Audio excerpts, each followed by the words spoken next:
Qarang, endi eshikni bitta yopamiz. Afarin. Mersi shuna degan, Mersi hurmat qiladigan o'rtog'ingizni hammasiga bu videoni jo'nating.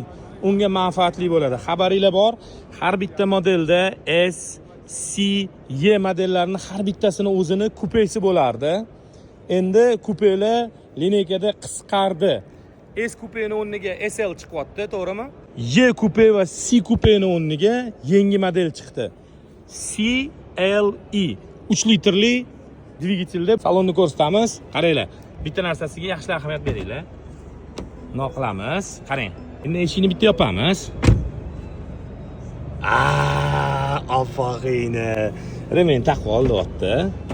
Salonning rangi meni qalbimning rangidan, momiq rang, juda ham shirin. Sinimizga ahamiyat bermaymiz. 4 o'rindiqli 205 saloniga o'xshaydi. Orqaga burmester berib qo'yibdi mana qaranglar. Gap bo'lishi mumkin emas. Mashinaga 1 dan 10 gacha baho berasizlar. Bundan tashqari Mersi shuna degan o'rtog'inglarni hammasiga yuborib qo'yasizlar. Bundan buyog'iga C coupe va Y coupe yo'q. O'rniga CLE coupe bor.